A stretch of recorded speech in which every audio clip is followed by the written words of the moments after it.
எருசலேம் நகரம் 42 மாதங்கள் புறஜாதிகளால் மிதிக்கப்படும். இந்த நேரத்தில் தேவன் தம்முடைய 2 சாட்சிகளை பரலோகத்திலிருந்து அனுப்புவார். அவர்கள் அநேக அற்புதங்களை செய்து அந்த கிறிஸ்து ஒரு ஏமாற்றுக்காரன் என்பதை யூதர்களுக்கு நிரூபிப்பார்கள். இந்த 3.5 வருடம் எருசலேம் வீதிகளில் சாட்சி கூறுவார்கள். யூதர்கள் இவர்கள்தான் தேவன் அனுப்பினவர்கள் என்று அறியும்படி செய்வார்கள். வானத்திலும் பூமியிலும் அநேக மாற்றங்கள் ஏற்படும் என்று சுவிசேஷம் கூறுகிறது. 8ஆம் அதிகாரத்தில் மற்றும் 16ஆம் அதிகாரத்தில் எக்காலங்கள் மற்றும் கலசங்கள் மூலமாக தேவன் பேசுகிறார்.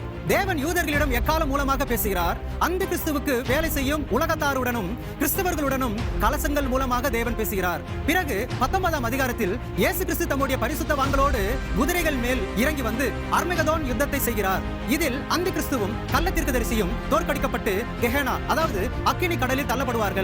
இப்போது சாத்தான் மட்டும் எஞ்சியிருக்கிறான். 20ஆம் அதிகாரத்தில் சாத்தான் கட்டப்படுதல், 1000 வருட அரசாட்சி மற்றும் இறுதி புரட்சி ஆகியவை எழுதப்பட்டுள்ளது. ஆகவே அர்மகதோன் போருக்கு பிறகு சாத்தான் 1000 வருடம் பாதாளத்தில் அடைக்கப்படுகிறான். நரகம் பற்றி 3 சொற்கள் பழைய ஏற்பாட்டு ஜனங்கள் சென்ற இடம் பாதாளம், கேடிஸ் என்றும் எபிரேய மொழியில் ஷியோல் என்றும் சொல்லப்படுகிறது.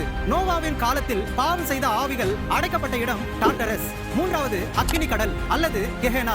1000 வருட அரசாட்சியில் தான் சாத்தான் இல்லாததால் உலகம் அமைதியாக இருக்கும். சிங்கமும் ஆட்டுக்குட்டியும் தங்கும் என்ற பாடலின்படி சமாதான பிரபுவாகிய இயேசு கிறிஸ்து பூமியை ஆளுவார். 1000 வருட முடிவில் சாத்தான் விடுவிக்கப்படுவான். அவன் ஜனங்களை மீண்டும் ஒரு முறை வஞ்சிக்க முயல்வான். இறுதி புரட்சி நடக்கும். அதன் பின் அவன் அக்கினி கடலில் தள்ளப்படுவான். அங்கே சாத்தான், அந்தி கிறிஸ்து, கள்ள தீர்க்கதரிசி ஆகிய மூவரும் நித்திய காலமாய் தண்டிக்கப்படுவார்கள். பின்பு வெள்ளை சிங்காசன நியாயத்தீர்ப்பு. மரித்தோர் அனைவரும் உயிர்த்தெழப்படுவார்கள்.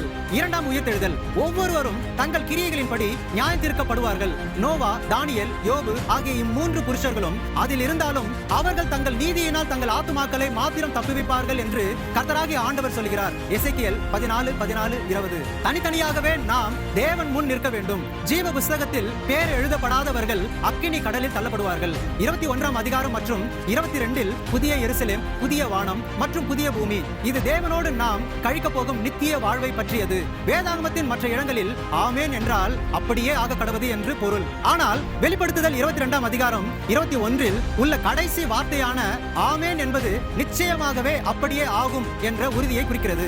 நாம் ஜாக்கிரதை உள்ளவர்களாக இருக்க வேண்டும். சபை எடுத்துக்கொள்ளப்படும் போது நீங்கள் தப்பவில்லை என்றால் அந்த கிறிஸ்துவிடம் பிடிபடுவீர்கள். 10 கன்னிகைகளின் ஓமையை நினைவு கூறுங்கள்.